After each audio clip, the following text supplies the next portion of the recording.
ஆண்டவராகிய இயேசு கிறிஸ்துவின் இனிய நாமத்தினால உங்களை எல்லாரையும் நான் வாழ்த்துகிறேன். இந்த 2024ஆம் ஆண்டில் உங்களை சந்திப்பதில் நான் மிகவும் மகிழ்ச்சி அடைகிறேன். இந்த ஆண்டு விசேஷமாக உங்களுக்கு ஒரு ஆசீர்வாதத்தின் ஆண்டாய் கர்த்தர் உங்களுக்கு மாற்றி கொடுப்பார். விசேஷமாக இந்த வருஷத்தின் வாக்குத்தத்தம், உன் இருதயம் என் வார்த்தைகளை காத்துக்கொள்ள கடவுது, என் கட்டளைகளை கைக்கொள், அப்பொழுது பிழைப்பாய். நீதிபதிகள் 4ஆம் அதிகாரம் 4 சொல்லப்பட்ட அந்த வார்த்தை தான் ஆவியானவர் நமக்கு கொடுக்கிற ஒரு விசேஷத்த ஒரு வார்த்தை. ஆண்டவருடைய சமூகத்தில் கண்களை மூடி நோக்கி ஆண்டவரை நோக்கி நம்ம பார்க்கலாம். ஹல்லேலூயா, மை ஸ்தோத்திரிக்கிற ராஜா, நன்றியோடு நாங்கள் மை ஸ்தோத்திரிக்கிறோம். இந்த அருமையான நாளில் கூட உம்முடைய வேத வசனங்களை பகிர்ந்து கொள்ள கர்த்தர் எங்களுக்கு கொடுத்த அந்த தருணத்துக்காய் ஸ்தோத்திரப்பா. அப்பா, என்னை மறைத்து நீங்கள் வெளிப்படுங்க. உம்முடைய கண்களை வைத்து எங்களுக்கு ஆலோசனை சொல்லுகிற தேவன் பா, எங்களுக்கு நீர் ஆலோசனை கொடுத்து முடிவில் மகிமையில் நிறுத்துகிற தேவன். என் சுயம் வெளிப்படாதபடி உம்முடைய வார்த்தைகள் மாத்திரம் என்னுடைய வாயில் வைக்கப்படும்படியான ஜெபிக்கிற ராஜா, ஆரம்பம் முதல் முடிவு மட்டும் உடைய பிரசனம் எங்கள் மத்தியில் தங்கட்டும். உடைய நாமம் மாத்திரம் உயர்த்தப்படட்டும். இயேசுவின் நாமத்தில் ஸ்தோத்திரத்தோடு ஜெபத்தை எடுக்கிறோம் பிதாவே, ஆமென். கிறிஸ்துவுக்குள் அன்பான தேவனுடைய பிள்ளைகளை, விசேஷமாய் இந்த நாளில் கூட ஆவியானவர் கொடுத்த அந்த வார்த்தை இதுதான். நம்முடைய இருதயத்துக்குள்ளாக ஆண்டவருடைய வார்த்தைகளை காத்துக்கொள்ள வேண்டும். ஆண்டவருடைய வார்த்தைகளை காத்துக்கொள்வது என்றால் என்ன? ஆண்டவருடைய வார்த்தையை எத்தனையோ முறை படிக்கிறோம், மனப்பாடம் பண்ணுறோம், நம்முடைய மனதில் ஒருவேளை தங்கும்படி என்னென்னமோ முயற்சிக்கிறோம். ஆனால் இந்த வேதம் அழகாக சொல்லுது, தேவனுடைய பிள்ளையே, அந்த வசனங்களை வார்த்தைகளை காத்துக்கொள்ள கடவுது.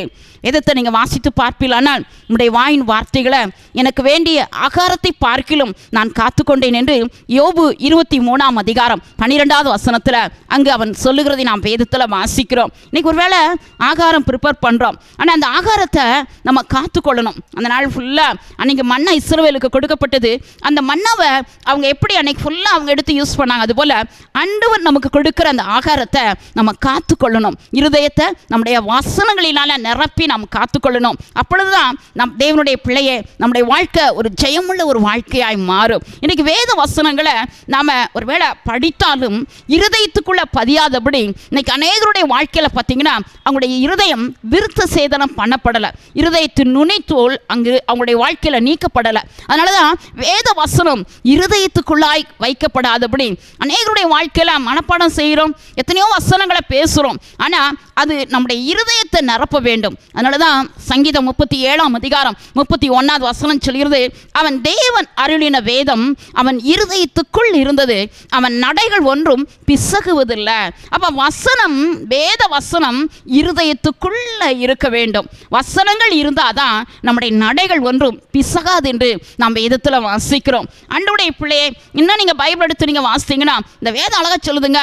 லூக்கா 11ஆம் அதிகாரம் 28வது வசனத்தில் அன்றைக்கு இயேசு கிறிஸ்துவை சுமந்த தாயும் அவர் அந்த நாட்களில் சேஷமாய் அன்றைக்கு ஆண்டவராக இயேசு கிறிஸ்துவை ஒரு ஸ்திரீ புகழ்ந்து பேசுகிறதை நாம் வேதத்தில் வாசிக்கிறோம். உடனே ஆண்டவர் சொல்கிறார், என் வசனத்தை காத்துக்கொள்றவங்க தான் அதிக பாக்கியவான்கள் என்று. ஒருவேளை ஆண்டவருடைய பிள்ளையை இன்னைக்கு நம்முடைய வாழ்க்கையில் அந்த வசனத்தை இருதயத்தில் காத்துக்கொள்கிற ஒரு அனுபவம் நமக்குள்ள தேவை.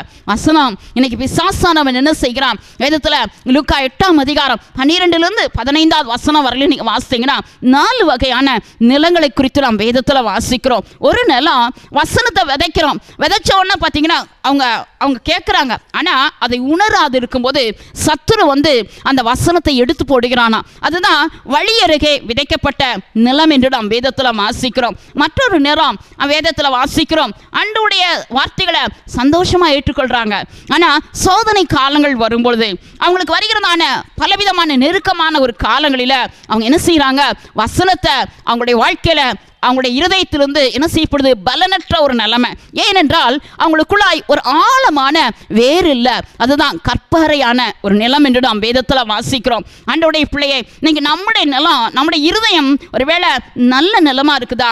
ஒருவேளை நம்முடைய இருதயத்திலே கூட அந்த வேர் என்பது எதை குறிக்கிறதுனா ஒரு ஜெபஜீவியம். வசனத்தை கேட்டு அந்த வசனத்தை ஆண்டவரே கைக்குள்ள எனக்கு பலன் தாங்க, அந்த கற்பனைகளை கட்டளைகளை கைக்குள்ள எனக்கு கிருபை தாங்கன்னு சொல்லி நம்ம கேட்டாதான், அப்படியா நம்ம ஜெபித்து இருதயத்துக்குள்ள எப்போதுமே வசனத்தை சிந்தித்து கொண்டிருந்தாதான் நம்ம ஒரு ஜெயமுள்ள ஒரு வாழ்க்கை வாழ முடியும். ஆனால் அந்த வசனம் அழகா சொல்லுது, அது கற்பாறை உள்ள ஒரு நிலம் என்று.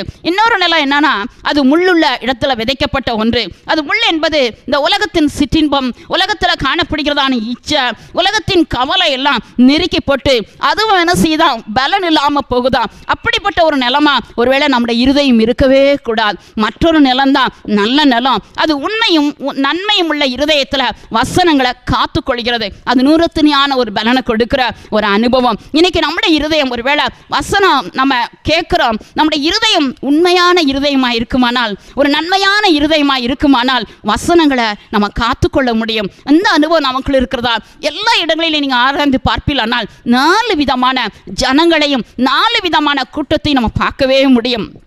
வேதத்தில் நீங்கள் வாசித்து பார்ப்பீர்களானால் எசேக்கியேல் 47ஆம் அதிகாரம் 3வது வசனத்திலிருந்து தொடர்ந்து நீங்கள் வாசித்து பார்ப்பீர்களானால் 1000 முழம் கடந்து வரும்போது முதலாவது கணுக்கால் அளவு, 1000 முழம் கடந்து வரும்பொழுது அது முழங்கால் அளவு வேதத்தில் வாசிக்கிறோம். ஆண்டவருடைய பிள்ளையை அப்போ 1000 முழம் திரும்ப நீ 3வது முறையாக நீ கடந்து வரும்போது தான் இடுப்பளவு. இன்னும் நீ 1000 முழம் கடந்து வரும்பொழுது கடக்க முடியாத நீச்சாலம் அளவு என்று நாம் வேதத்தில் வாசிக்கிறோம். இது எதை குறிக்கிறது? இஸ்ரவேல் ஜனங்க எகிப்திலிருந்து வெளியே வந்துட்டாங்க. வெளியே வந்ததுக்கப்புறம் பார்த்தீங்கன்னா அவங்க வெளியே வந்து அவங்க எல்லாரும் எங்களுக்கு வசனம் கிடைக்குது, ஆனால் ஆண்டவர் பேச வேண்டாம். இன்னைக்கு அநேகர் அப்படி தான். இன்னைக்கு டிவி மூலமாக செய்தியை நம்ம பார்க்குறோம், வசனங்களை கேட்குறோம், ஊழியர்கள் பேசுகிறாங்களா போதும், அதோடு அவ்வளோதான். இந்த ஒரு அனுபவம் இருந்தால் எனக்கு போதும்னு சொல்லி அநேக இஸ்ரவேல் ஜனங்க அப்படி தான் இருந்தாங்க. ஆனால் வேதத்தில் வாசிக்கிறோம், அதில் ஒரு குறிப்பிட்ட 70 மூப்பர்களை குறித்து நாம் வேதத்தில் வாசிக்கிறோம். யாத்திராகமம் 24ஆம் அதிகாரம் 9லிருந்து 11வது வசனம் வரல நீங்கள் வாசித்தீங்கன்னா அவங்க அத்தனை பேரும் தேவ பர்வதம் வரையிலும் அந்த நாளில் அவங்க ஏறி போகிறாங்க. கொஞ்சம் தூரம் மலையில் ஏறி போகிறாங்க. போய் என்ன செய்கிறாங்க? அந்த மூப்பர்கள் 70 பேரும் மோசே, ஆரோன், அந்த நாதாப் அபியும் கூட அவங்க எல்லாரும் தேவனை தரிசித்தாங்களாம். தேவனுடைய மகிமையை பார்க்குறாங்க. பார்த்துட்டு அவங்க இறங்கி வந்துடுறாங்க. ஆனால் மோசே சொல்கிறாரு, இல்லைப்பா நீங்கள் எல்லாம் என் காத்துருங்க, நான் போய் தேவ பர்வதம் வரையிலும் ஆண்டவருடைய சந்நிதியில் போய் ஆண்டவர் எனக்கு கொடுக்குற வார்த்தையை நான் வாங்கின போனோம், அதனால் நீங்கள் எல்லாரும் இந்த இடத்துல காத்துருங்க. ஆனால் மூப்பர்கள் அங்கே 70 பேரும் காத்திருக்கல. இந்த பூமியில் ஆண்டவருடைய பிள்ளையை இன்னைக்கு அப்படி ஒரு கூட்டம் தான் கத்தருக்கு காத்திருக்கிற அந்த அனுபவம் நமக்கு கிடையாது. மூப்பர்களை போல அடுத்த ஒரு மகன் தான் வேதத்தில் வாசிக்கிறோம், யோசுவா என்று சொல்லப்பட்ட அருமையான தேவனுடைய ஊழியன். அந்த ஊழியன் என்ன செய்கிறான்? மோசையோடு கூட கொஞ்சம் தூரம் ஏறி போகிறான். அவன் என்ன செய்கிறான்? மோசே வர வரையிலும் அவன் காத்திருக்கிறதை நாம் வேதத்தில் வாசிக்கிறோம். காத்து இல்லாத அந்த மூப்பர்களும் இஸ்ரவேல் ஜனங்களும் என்ன நடக்குது? அங்கு விக்கிரக ஆராதனை உள்ள வருது. ஆரோனின் அந்த ஆலோசனையின்படி ஒரு பொற்கன்று குட்டியை அவங்க செய்கிறாங்க.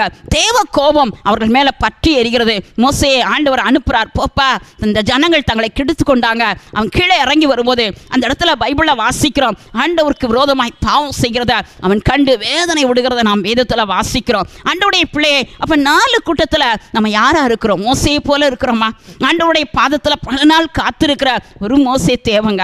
ஒரு யோசுவா போல அப்பா பாதத்தில் மோசே வர வரையில் நான் காத்திருக்கணும். நீங்கள் இயேசு கூட நமக்கு எத்தனையோ கட்டளையை கொடுத்துட்டு போயிட்டாரு. அந்த கட்டளையை நம்முடைய உள்ளத்தின் ஆழத்தில் நம்ம பதித்து வைத்து அவைகளை கை கொள்ளும்படி ஒப்பு கொடுக்கணுமே தவிர ஆண்டவர் வரும் வரையிலும் வேதம் அப்படிதான் சொல்லுது.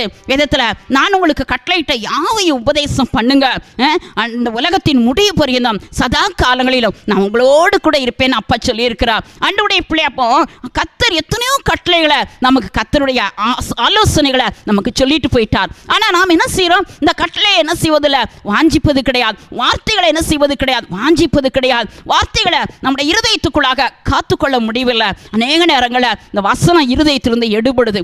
உபாகமம் 6ஆம் அதிகாரம் 6வது வசனத்தில் கூட நீங்கள் வாசித்தீங்கன்னா அங்கு வேதத்தில் வாசிக்கிறோம், கர்த்தர் தன்னுடைய ஜனங்களுக்கு இன்று நான் உனக்கு கற்பிக்கிற இந்த வார்த்தைகளை உன் இருதயத்தில் காத்துக்கொள்னு சொல்லிட்டு திரும்ப அப்பா சொல்றார். அந்த 6வது வசனத்திலிருந்து நீங்கள் வாசித்தீங்கன்னா தொடர்ந்து 10வது வசனம் வரையிலும் அந்த வசனமானது உனக்கு மட்டுமல்ல உன் பிள்ளைகளுக்கு சொல்லும்படி ஆண்டவர் அதாங்க எதிர்பார்க்கிறார். இந்த உலகம் பொல்லாத உலகம், இந்த பொல்லாத நாட்கள், கடைசி காலம். ஒருவேளை இந்த வருஷத்தை குறித்து பல தீர்க்க தரிசனங்களை ஈஸியாக சொல்லலாம். ஆனால் அப்படி தேவனுடைய பிள்ளைய வசனம் நம் கையில் கொடுக்கப்பட்டிருக்கு. அழகாக வசனம் தான். கடைசி காலம், கொடிய காலம் வரும் என்று அறிவாயாக அந்த கொடிய காலத்துக்குள்ள வந்திருக்கிறோம். பிள்ளைங்க இப்படி தான் இருப்பாங்க. ஆனால் ஆண்டவர் நம்ம கையில் கொடுத்துருக்கிற வசனம் அழகான வேத வசனம் தானே. அந்த வசனத்தை நம்ம கை கொள்வோமானால் ஆண்டவருடைய பிள்ளை நோவா அந்த நாட்களில் தன்னுடைய அருமையான பிள்ளைகளுக்கு கத்தர் கட்டளையிட்ட எல்லாவற்றையும் சொல்லுகிறான். பிள்ளையோடு சேர்ந்து அவன் என்ன செய்கிறான்? மனைவியோடு சேர்ந்து அவன் ஒரு பேழையை ஆயத்தப்படுத்துகிறான். கத்தருடைய வார்த்தையின்படி இந்த பேழைக்குள்ளே போகிறான். அதுதான் நம்முடைய வாழ்க்கையிலும் பிள்ளைகளுக்கு வசனத்தை நம்ம சொல்லுகிறோமா? அதே பாகமம் 11ஆம் அதிகாரம் 19 நீங்கள் தொடர்ந்து நீங்கள் வாசித்து பார்ப்பீர்களானால் நம்முடைய இருதயத்துக்குள்ளாக வசனத்தை என்ன செய்யணுமா? பதித்து ஆத்துமாவிலும் பதிக்கணுமா? பதியணுங்க. பதிதாங்க வசனம். பதிச்சு நம்முடைய கண்களுக்கு அது என்னப்படி இருக்கணுமா? ஞாபகக்குறியாக ஆண்டவருடைய பிள்ளை உன் கைகளுக்கு அதை அடையாளமாக கட்டி உன் பிள்ளைகளோடு நீ நடந்தாலும் படுத்தாலும் நீ உட்கார்ந்தாலும் அவைகளை குறித்தே நீ பேசு.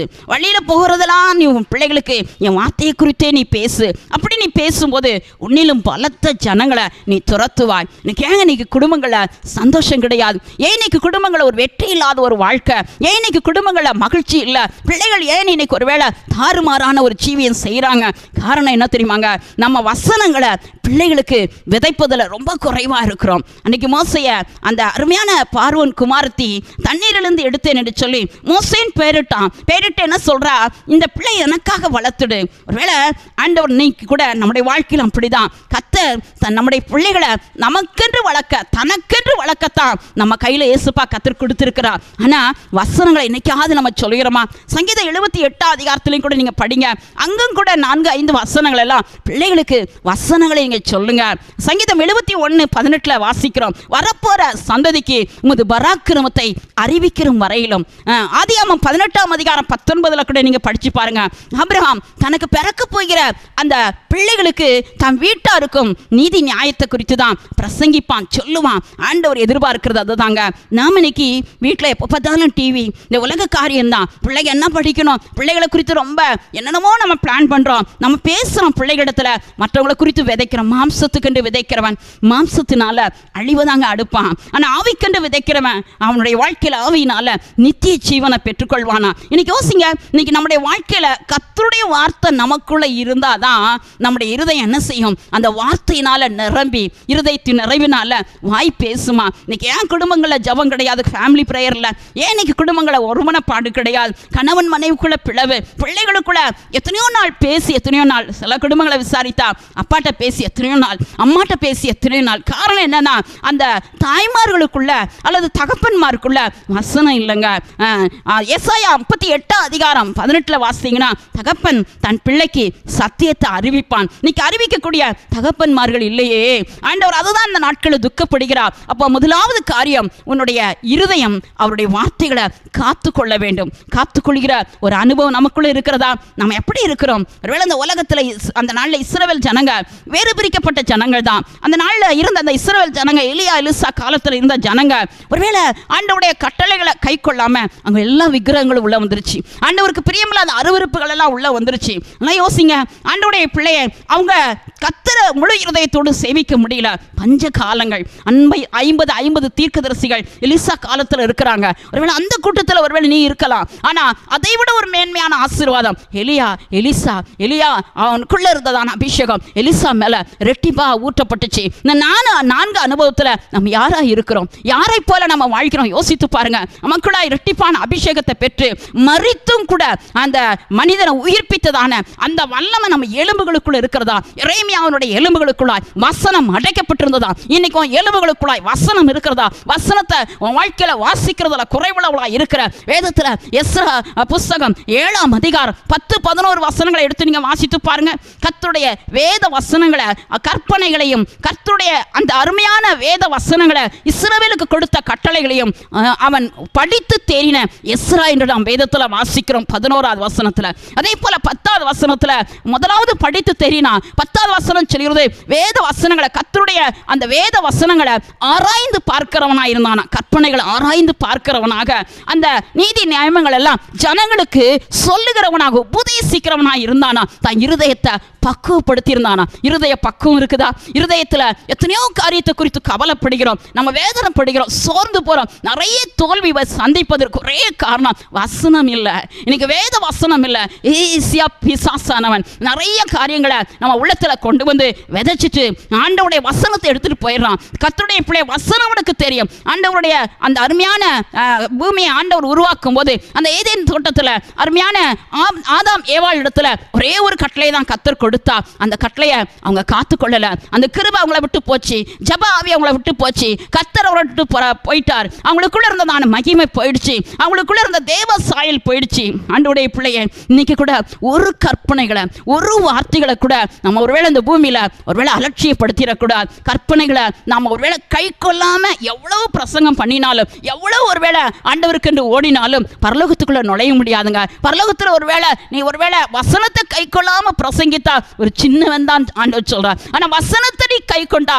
ஆண்டவர் உன்னை மேன்மையுள்ள ஒரு ஆசீர்வாதத்தை உனக்கு பரலோகத்துல கொடுக்க முடியுமே. ஆண்டவருடைய பிள்ளைய எங்க பார்த்தாலும் பைபிள்ல இந்த 4-4-4 என்று பல இடங்கள்ல உண்டு. இன்னைக்கு ஆவிக்குரிய நம்முடைய ஜீவியத்துல இன்னைக்கு ஆவியுடைய தேவனுடைய அந்த அபிஷேகத்தை பெற்ற நாம் எப்படி இருக்கிறோம், நம்முடைய இருதயம் எப்படி இருக்கிறது? கர்த்தருடைய பிள்ளைய இன்றைக்கு எஸ்ராவை போல ஒரு பக்குவமுள்ள இருதயம் நமக்கு தேவை. வசனங்களை காத்து கொள்ளக்கூடிய ஒரு அருமையான ஜீவியம் நமக்குள்ள உனக்கு தேவை. தேவ பிள்ளைய வசனத்தினால இருதயம் நிறைந்திருக்குமானால் நீ வெற்றி உள்ள ஒரு வாழ்க்கை நீ வாழ முடியும். 1 யோவான் 2ஆம் அதிகாரம் 14ஆவது வசனம் சொல்கிறது, வாலிபரே நீங்க வார்த்தையினால ஆண்டவர் உங்களை என்ன செய்திருக்கிறார்? நிரப்பி இருக்கிறார். வல்லாங்கனை ஜெயித்தீர்கள், வார்த்தை உங்களுக்குள்ள இருக்கிறது. தேவனுடைய பிள்ளையை வார்த்தை நமக்குள்ள இருக்குதா? யோசிங்க, வல்லாங்கனை நம்ம ஜெயித்திருக்கிறோமா? ஆண்டவருடைய பிள்ளையை நமக்குள்ளாக வசனம் இருந்தால் மாத்திரமே இந்த உலகத்தை நம்ம ஜெயிக்க முடியும். இல்லை என்றால் நம்முடைய வாழ்க்கையில பல தோல்விகளை சந்திக்க நேரிடும். ஆகவே முதல் காரியம், என்னுடைய வார்த்தைகளை உன் இருதயத்துல காத்துக்க. அப்ப அழகா சொல்லி இருக்கிறாருங்க.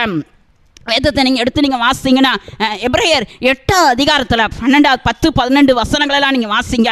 தன்னுடைய வார்த்தையை நம்முடைய இருதயத்தில் ஆண்டவர் எழுதுகிறாராம். இந்த கல்லான இருதயம் இருந்தால் ஆண்டவர் எழுதவே மாட்டார். ஆண்டவருடைய பிள்ளை சதையான இருதயம் நமக்குள்ள தேவை. எசேக்கியேல் 11ஆம் அதிகாரம் 19 கூட அதே வார்த்தை தான் சொல்லப்பட்டிருக்குது. கல்லான இருதயத்தை உன்னுடைய இருதயத்திலிருந்து எடுத்து போட்டு ஒரு சதையான இருதயத்தை நான் உனக்கு கொடுக்கிறேன். நம்ம இருதயம் சதையாய் மாற வேண்டும். ஆண்டவருடைய வசனம் நம்முடைய இருதயத்தில் எழுதி நம்ம ஆவியானவர் கொடுக்கப்பட வேதத்தில் 2 கொரிந்தியர் 3ஆம் அதிகாரம் 3ல் சொல்லப்பட்டது போல ஆவியானவர் என்ற அந்த மையினால இருதயம் எழுதப்படணும். உலக பிரகாரமாக ஏதோ ஒரு மையினால இருதயத்தை ஒருவேளை நிரப்ப முடியாது, ஏதோ வார்த்தையினால இருதயத்தை நிரப்ப முடியாது. வேத வசனத்தை ஆவியானுடைய உதவியை கொண்டு நீ ஆராய்ந்து பார்ப்பாய். ஆனால் ஆண்டவருடைய பிள்ளை நீ ஒரு பாக்கியவதி. வேத வசனத்தை பெற்ற நாம் தாங்க கர்த்தருடைய பிள்ளை ஒரு பாக்கியவதி. வேத வசனம் இல்லைன்னா ஜீவன் இல்லை. ஆண்டவர் அனுப்புகிற வசனம் ஆவியாக ஜீவனமாக இருக்கிறது நம்ம வேதத்தில் வாசிக்கிறோம். கர்த்தர் அனுப்புகிற இந்த வேத வசனத்தை நாம் காத்துக்கொள்ளக்கூடிய இருதயம் நமக்குள்ள இருக்கிறதா? முதல் காரியம், என் வார்த்தைகளை உன் இருதயத்தில் காத்துக்கொள் என்று சொல்லி. 2வது, அவருடைய கட்டளைகளை நீ கைக்கொள், அப்பொழுது நீ பிழைப்பாய் என்று நாம் வேதத்தில் வாசிக்கிறோம். கட்டளை என்றால் என்ன? நிறைய கட்டளைகளை ஆண்டவர் நமக்கு கொடுத்திருக்கிறார். தெய்வ பிள்ளையை உதாரணமா ஆண்டவராய் இயேசு கிறிஸ்து கூட அந்த வேத பாரனோடு பேசும்போது ஆண்டவர் சேஷமா நிறைய பேருக்கு நல்லா உத்தரவு கொடுக்கிறார் என்று அவன் கேட்கிறான். அப்ப கட்டளைகளில் கற்பனைகளில் பிரதானமான கற்பனை எது என்று உடனே ஆண்டவர் சொல்கிறார், நீ இந்த கற்பனைகளை நீ அறிந்திருக்கிறாய் என்று சொல்லி முதல் கற்பனை, முழு இருதயத்தோடு முழு ஆத்மாவோடு முழு சிந்தையோடும் ஆண்டவராய் இயேசுவின் மேல கர்த்தர் மேல அன்பு கூற வேண்டும். 2வது, நீ உன்னிடத்தில் அன்பு கூறுவது போல நீ மனுஷனிடத்திலும் மற்றவரிடத்திலும் பிறனிடத்திலும் அன்பு கூற வேண்டும் என்று தேவப்பிள்ளை அந்த தான் ஆண்டவர் நமக்கு 10 கற்பனைகளை சுருக்கி 2 கட்டளையாய் தேவன் நம் கையில கொடுத்திருக்கிறார். அப்ப இந்த கட்டளைகளை கை கொள்வது நம்முடைய கடமை. தேவனுடைய பிள்ளை அது நம்ம மேல விழுந்த ஒரு கடமை. ஆண்டவருடைய பிள்ளைகளாகிய நாம முதலாவது தேவன் மேல அன்பு கூறுவதுதான் கட்டளையாய் நமக்கு கொடுக்கப்பட்டிருக்கிறது. நீதிமொழிகள் 6ஆம் அதிகாரம் 23ஆவது வசனம் சொல்கிறது, கட்டளையே விளக்கு என்று நாம் வேதத்தில் வாசிக்கிறோம். அந்த விளக்கு உனக்குள்ள இருக்கிறதா? வேத வசனம் இருக்குமானால் அதுதாங்க வெளிச்சம். கட்டளை நமக்கு விளக்காய் கொடுக்கப்பட்டிருக்கிறது. அந்த விளக்கு இல்லைன்னா நம்ம வாழ்க்கை ஒண்ணுமே இல்லைங்க. தேவ பிள்ளை இருள் சூழ்ந்த காலத்துல விளக்காக தேவன் நமக்கு கட்டளையை கொடுத்திருக்கிறாராம். நீங்க வேதத்துல உபாகமம் 4ஆம் அதிகாரம் நீங்க 4லிருந்து எடுத்து நீங்க வாசித்து பார்ப்பீனால் இந்த தேவனுடைய வசனத்தை ஜனங்கள் கண்களுக்கு முன்பாக ஆண்டவர் உன்னை விவேகமும் ஞானமுள்ள ஒரு சந்ததியாய் மாற்ற வேண்டுமானால் இந்த வசனத்தை நீ கற்பனைகளை என்ன செய்யுமா, கட்டளைகளை நீ கேட்ட இப்படிப்பட்ட பெரிய ஜாதி வேறு யாரும் இல்லை. அவரை தொழுது கொள்ளும் போதெல்லாம் அவர் நமக்கு சமீபமாய் இருக்கிற ஒரு பெரிய ஜாதி வேறு யாரும் இல்லை என்று அப்பா சொல்றாருல. அப்ப யோசிங்க, இந்த கற்பனைகளை கை கொண்டா அல்லது கேட்கும் போதே ஞானமும் விவேகம் உள்ள ஒரு சந்ததியா. இஸ்ரவேல் ஜனங்கள் அப்படிதான் எகிப்தின் எகிப்தின் அடிமைத்தனத்திலிருந்து ஆண்டவர் கொண்டு வந்து அவருடைய கட்டளைகளை, அவருடைய வார்த்தைகளை நமக்கு கை கொள்ளும்படிதான் இந்த நாட்களை நம் கையில வசனங்களை கத்தர் கொடுத்திருக்கிறார். அந்த வசனங்களை கை கொள்ளக்கூடிய ஒரு இருதயம் நமக்குள்ள தேவை. அப்பொழுதுதான் நாம் பிழைக்க முடியும். ஆண்டவருடைய வசனம் அழகா சொல்லுதுங்க. நீதிமொழிகள் 7 அதிகாரம் முதல் வசனங்களை நீங்க வாசித்து பாருங்க. அதே போல நீதிமொழிகள் 3 அதிகாரம் முதல் 3 வசனம். ஆண்டவருடைய கட்டளைகளை கண்மணி போல நம்ம காத்துக்கொள்ள வேண்டுமா? ஆண்டவருடைய கற்பனைகளை நம்ம இருதயத்தின் பலகைகளை எழுதி கொள்ள வேண்டுமா? சத்தியமும் கிருபையும் உன் இருதயத்தை விட்டு நீங்க கூடாது என்று நாம் வேதத்தில் வாசிக்கிறோம். அப்ப சத்தியத்தை நம்ம இருதயம் முழுசு நினைச்சு வச்சுக்கணும். ஆண்டவருடைய வார்த்தையை நினைச்சு வச்சுட்டோம்னா நம்ம இந்த உலகத்தில் ஒரு ஜெயமுள்ள ஒரு வாழ்க்கை வாழ முடியும். சீமையை தூஷிக்கும் போது அந்த தூஷணத்தை அந்த தாவீது ஒருவேளை கேட்டாலும் கற்பனை அவன் உள்ளத்தில் இருந்தபடினால அந்த சம்பவத்தில் நாம் பைபிளில் வாசிக்கிறோம், அவன் கர்த்தர் அனுமதித்தார் என்று பொறுமையாய் கடக்கிறான். அப்ப யோசிங்க, நமக்கு பொறுமையை கொடுப்பது இந்த கர்த்தருடைய கற்பனைகள், கட்டளைகள் தான். ஆண்டவர் நமக்கு கொடுத்திருக்கிற விலையேறப்பட்ட இந்த வேதத்தின் மகத்துவங்களை எத்தனையோ நேரங்களை நம்ம மறந்துடுறாங்க. நீ வேதத்தை மறந்தா ஆண்டவர் உன் பிள்ளைய மறப்பேன்னார்ல. அப்ப வேதத்தை மறமாமல் இருக்கிற ஒரு அனுபவம் நமக்குள்ள இருந்தாதான் ஒரு மேன்மையான ஒரு ஆசீர்வாதம். அதுதாங்க கர்த்தர் கொடுத்திருக்கிற கட்டளை. அந்த கட்டளையை நம்ம கை கொள்வோமானால் ஒரு ஜெயமுள்ள ஒரு வாழ்க்கையை நிச்சயம் வாழ முடியும். தேவனுடைய பிள்ளையே, எத்தனையோ பேர் இந்த வசனங்களை அலட்சியப்படுத்துறாங்க. உபாகமம் 17 அதிகாரம் 19, 20 வசனங்களை எல்லாம் நீங்க வாசித்து பாருங்க. நியாயப்பிரமாண காலம் தான் அந்த நாட்களில். நியாயப்பிரமாண நூலை நீ போய் ஆசாரியனிடத்துல, நீ லேவியரிடத்துல போய் எழுதி அவனவன் தனக்கு ஒரு பிரதியை எழுதி வாங்கி ஜீவனுள்ள நாளெல்லாம் ஆண்டோடைய அந்த கட்டளைகளை வாசிக்க கடவன் என்று வேதத்தில் வாசிக்கிறோம். யோசித்து பாருங்க, வாசிக்கிறோமாங்க? நிறைய பேர் வாழ்க்கையில வேத வாசிப்பு கிடையவே கிடையாது. அனுதினமும் வாசிக்க வேண்டும் நாள்தோறும். அப்ப என்ன நடக்குதா? ஆயுசு நாட்கள் நீடித்திருக்க கட்டளை ஆண்டவர் நமக்கு கொடுத்திருக்கிறார்னா அந்த கட்டளை நாம் கை கொள்ளும் போதுதான் கர்த்தருக்கு முன்பாக ஆண்டவருடைய பிள்ளையை நீடித்த ஆயுசு நாட்களை நம்ம பெற்றுக்கொள்ள முடியும். வேதத்தில் நீங்க வாசிங்கன்னா சங்கீதம் 40 அதிகாரம் 7, 8 வசனங்கள் எல்லாம் நீங்க வாசித்து பாருங்க.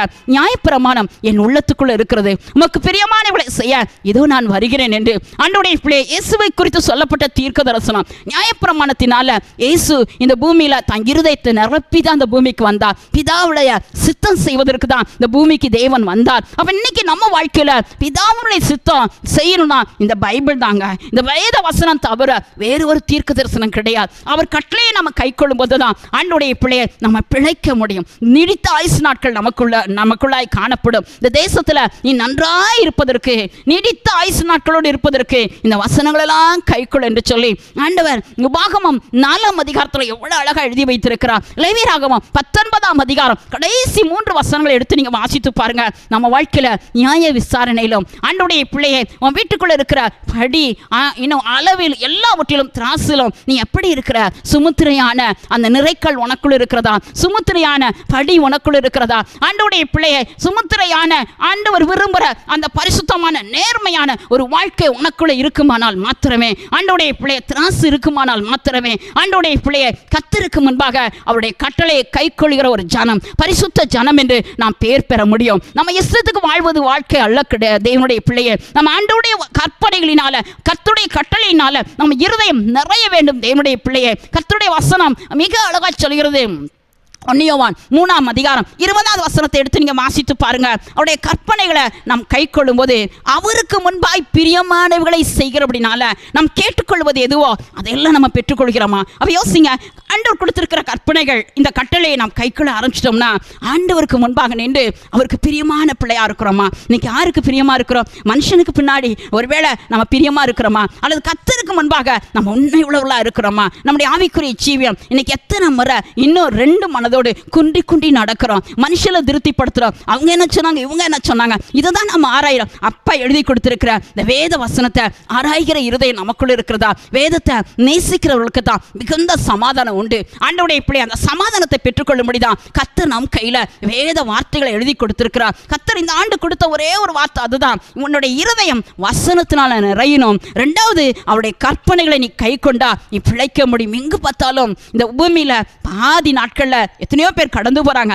சின்ன வயசுல மரணம், எத்தனையோ மரணங்கள். ஆனால் வேதத்தில் வாசிக்கிறோம், தாவீது சொல்கிறான், ஆதி வயதில் என்னை எடுத்துக்கொள்ளாது. கர்த்தருடைய வசனம் நம்ம உலகத்தில் எப்படி வாழணும், நம்முடைய நாட்களை எப்படி எண்ணணும், எல்லாமே அழகாக சொல்லப்பட்டிருக்குது. அவர் தேவனுடைய பிள்ளைகளாகிய நாம அவர் நியமித்த நாட்களை எப்படி அறிந்து கொள்ளாமல் இருப்பது எப்படி என்று மிக அழகாக போடப்பட்டிருக்குது. யோபு 24:1 பாருங்க, சர்வ வல்லவருக்கு காலங்கள் மறைக்கப்படவே இல்லையா. இந்த வருஷம் எப்படி இருக்கும், இந்த நாட்கள் எப்படி இருக்கும், எனக்கு இந்த வருஷமெல்லாம் ஆண்டவர் என் கூட இருப்பாரா, நிறைய கேள்வியோடு நீ உட்கார்ந்து இருக்கலாம். ஆனால் ஆண்டவருடைய பார்த்து சொல்கிறார், ஆண்டவருக்கு எதுவுமே மறைக்கப்படலையா. கர்த்தருடைய பிள்ளையை அவருடைய கற்பனைகள் மேல என்று நான் ஆவலாய் இருக்கிறேன் என்று தாவீது சொல்கிறான் அல்லவா. குறித்த ஜாமத்துக்கு முன்பாக அவருடைய கற்பனைகளை தியானிப்பதற்கு நான் காலையில் விழித்துக் கொண்டேன் என்று நம்ம யோசிங்க. வசனங்களை தியானிப்பதற்குள்ள நமக்குள்ள இருதயம் இருக்குதா?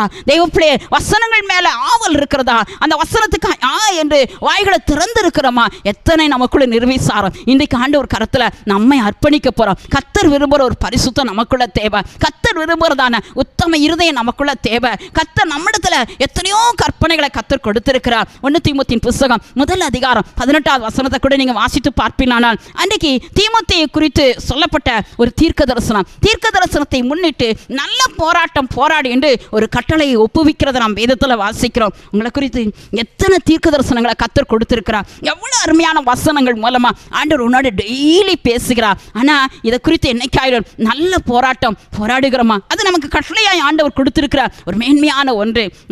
தீத்து புஸ்தகம் 1 அதிகாரம் 4 கூட நீங்க பாத்தீங்கன்னா அருமையான பவுல் சொல்றாரு, அந்த பிரசங்கத்தின் மூலமாய் கர்த்தர் எனக்கு ஒப்புவித்த கட்டளை.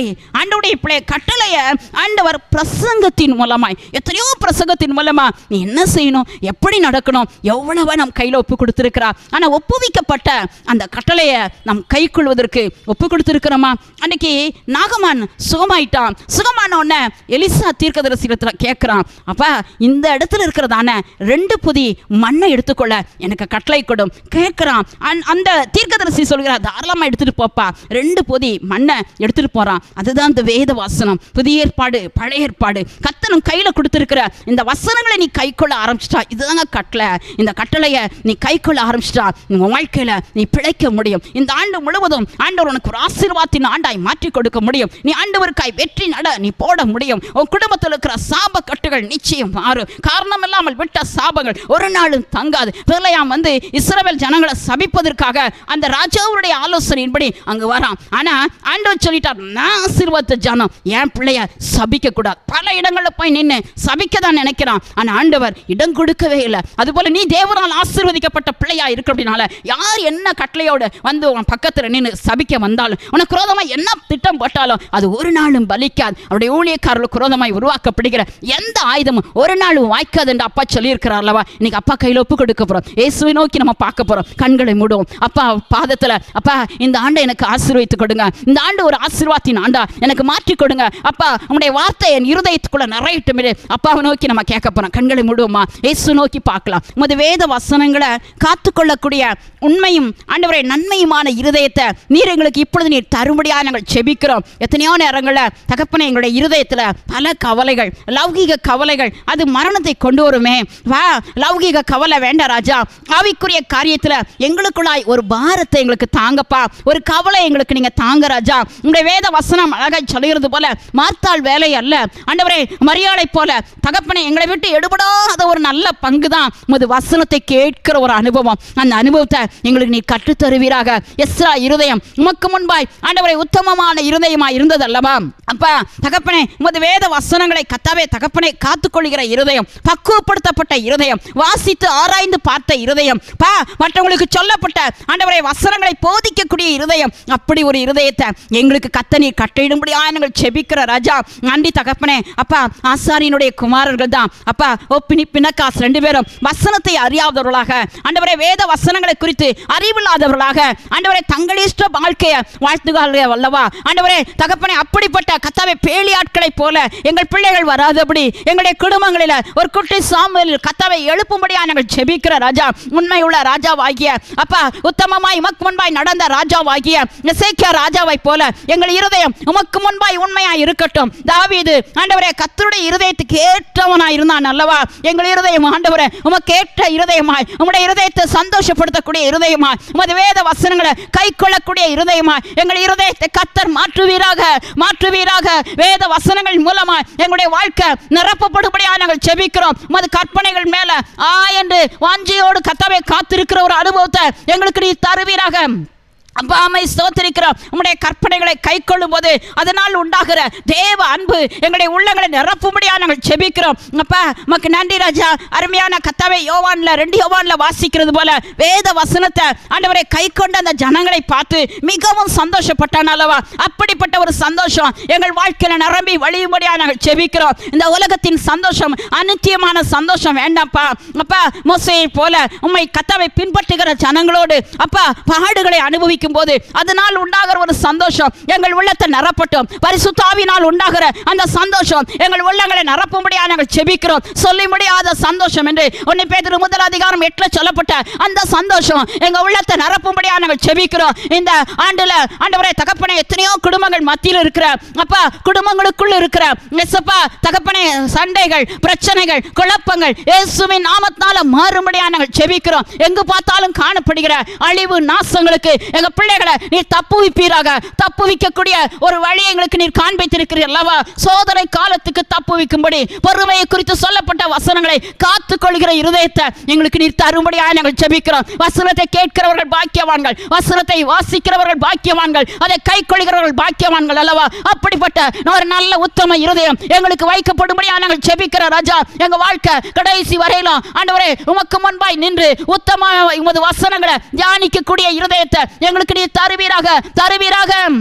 ஆண்டவரே எங்கள் வாழ்க்கையை குறித்து நீ சொல்லப்பட்ட ஆண்டவரே தீர்க்க தரிசனங்களை குறித்து ஆண்டவரே நாங்கள் அசதியா இராதபடி அப்பா அவைகள் நிறைவேற நல்ல போராட்டம் போராட எங்கள் கையில் ஒப்புவிக்கப்பட்ட கட்டளையை நாங்கள் கர்த்தாவே கை கொள்ள எங்களுக்கு நீர் உதவி செய்ய முடியாது நாங்கள் ஜெபிக்கிறோம். அப்பா உங்க கையில முழு சோப்பு கொடுக்கிறோம். அன்பு குறிக்கிற கடனை அல்லாமல் வேறு ஒரு கடன் பிள்ளைகள் படாதபடி தேவன் பாதுகாப்பீராக. இந்த ஆண்டு முழுவதும் ஆண்டவரே தடைப்பட்ட திருமண காரியங்கள் நடக்கட்டும். அப்பா குழந்தை பாக்கியத்தை கர்த்தர் கொடுப்பீராக. வேலை இல்லாத பிள்ளைகள் வாழ்க்கையில ஒரு அதிசயத்தை கர்த்தர் செய்து பிள்ளைகளை இருதயத்தை கர்த்தர் நீர் பூரிக்க செய்ய போவதற்காய் ஸ்தோத்திரம். எல்லா துதி கன மகிமை யாவுமக்கு செலுத்துகிறோம். இயேசுவின் நாமத்தில் ஸ்தோத்திரத்தோடு ஜெபத்தை எடுக்கிறோம் பிதாவே. ஆமென், ஆமென், ஆமென், ஆமென்.